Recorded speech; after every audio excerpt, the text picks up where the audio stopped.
Please be seated. Now, for some of you who are visiting, I can always kind of tell who's really visiting here after having been here a few months. It's those of you who have picked the seats like we're sitting in the Boston Garden, the old Garden, when the Celtics were playing, and you cannot see right now. So those are kind of your giveaway. So if you need to and would like to look at me, maybe you don't, it's really okay.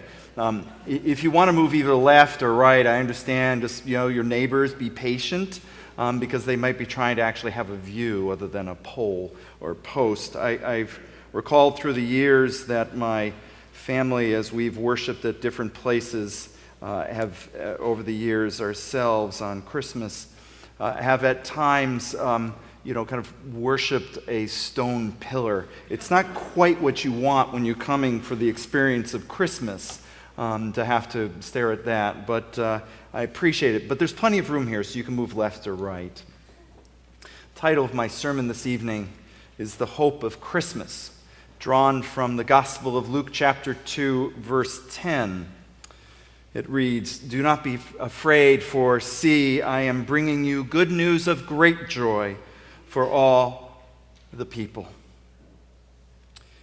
When Mary was a girl, she must have wondered what life would be like when she was married.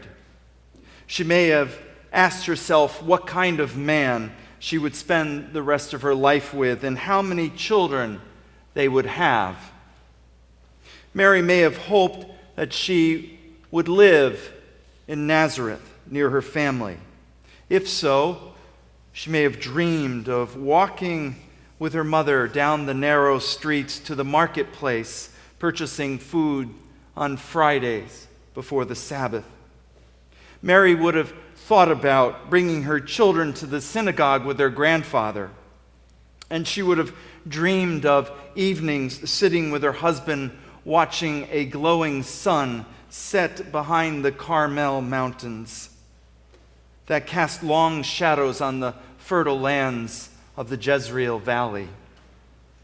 Or she would have thought about walking the eastern edge of town to see the sun rise over Mount Tabor as the baby grew in her belly.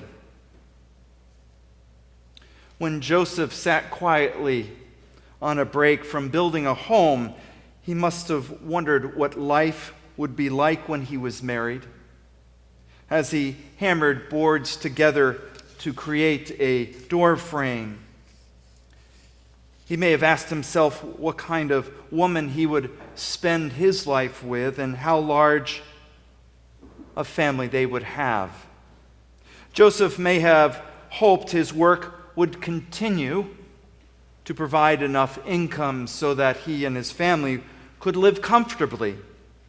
He would have thought about walking with his children to the synagogue, and he would have dreamed of evenings sitting with his wife watching a glowing sun set behind the Carmel Mountains that cast long shadows on the fertile lands of the Jezreel Valley.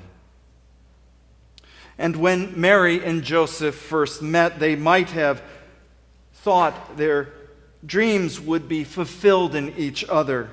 As they got to know each other, they would have wondered together about their wedding day, their first days as newlyweds, and how many children they would have. And they would have likely spoken about their hopes for the future.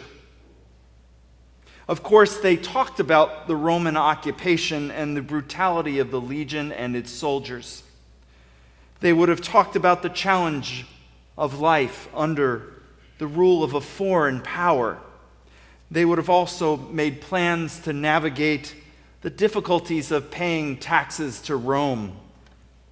They would have looked at the future realistically, but they still would have had dreams for their best. But their dreams changed when Mary became pregnant. Mary trembled before Joseph when she told him she carried a baby in her womb. Her voice cracked when she said to him that an angel came and told her she carried a holy child. Joseph loved Mary, but her pregnancy destroyed his dreams of a family people would speak about with admiration. No, from now on, people would whisper behind cupped hands and avert their eyes. Her dreams were dashed too. If Joseph refused her, he had every right. What would she do? She would raise her child, but she would do so alone. And what would become of her if her parents refused her? Then Joseph had a dream. An angel spoke to him. The angel said that Mary carried a holy child, but still, after he awoke, his head spun for days. What will become of him, and what of Mary? He asked himself over and over. But the dream was real, more real than anything, even life itself. The dream was true. He and Mary would raise a holy child. Just when it couldn't get any worse, the emperor's curiosity deepened their troubles. Joseph had to stop work, travel many miles to Bethlehem, and be counted. At least the trip would give them a break from the gossip and speculation of her growing belly. But the road was difficult, expensive, and fraught with peril. Gossip was bad, but a Roman sword, well. With every step, however, with every turn of the road, their thoughts and dreams changed. They talked about the baby. They wondered who he was and what he will become. They speculated, thinking he'll lead a rebellion to rid the land of the Romans. Then they laughed. Right, Joseph would say, I'm a carpenter and you're a young woman. Who are we? We are no one. We're traveling on a road to a town to be counted because a man with real power is curious about how great an empire he has. But when they prayed each night, they wondered. The angel, the dream, what is God doing? What is really happening? Life is complicated. In our days of our youth, we dream of our future. We plan for days with calm waters and easy breezes. We figure our lives will be spent plying waters protected from the brutal ocean, churning waters, and bracing winds. In truth, life is more like the ocean than tranquil bays.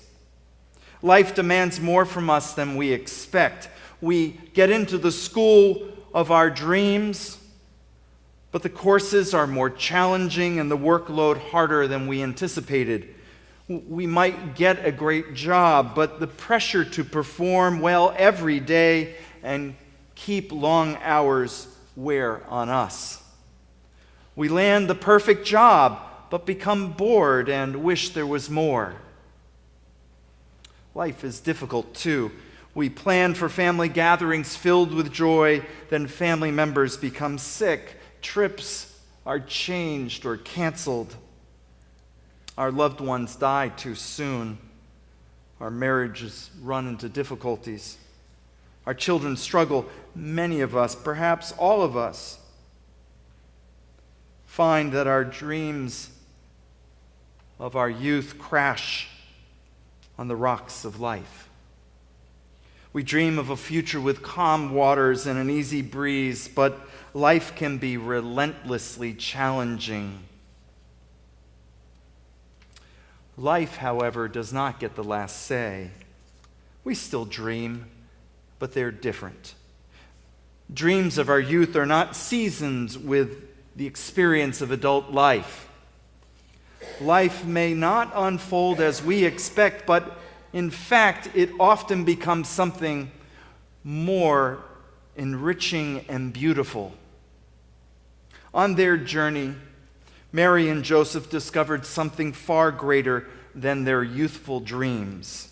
It gave them courage and strength. It gave them a resolve that grew and grew. In their hearts, they felt God stirring. In their souls, they felt God's love growing.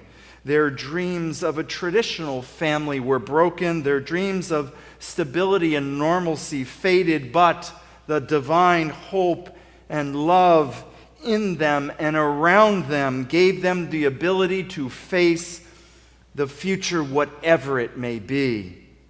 As they climbed the hills to Bethlehem, the divine light shone on their path. With each step toward the manger, their determination rose. Life is more than our youthful dreams. Life is more than fanciful thoughts of a placid existence. Life is more than tranquil bays that can take us nowhere.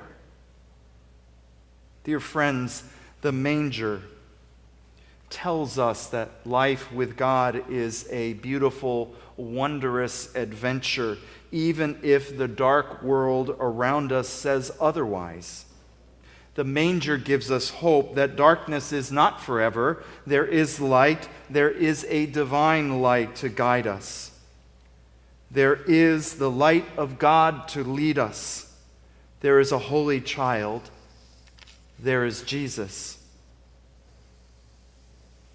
Jesus came down on Christmas to show us the way, to show us that we can hold the divinity of God in us and demonstrate that God is in charge, not a self-serving emperor.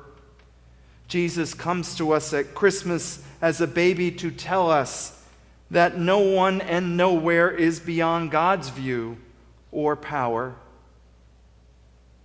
No matter where we are, God's light can show us the way to the manger, the way home.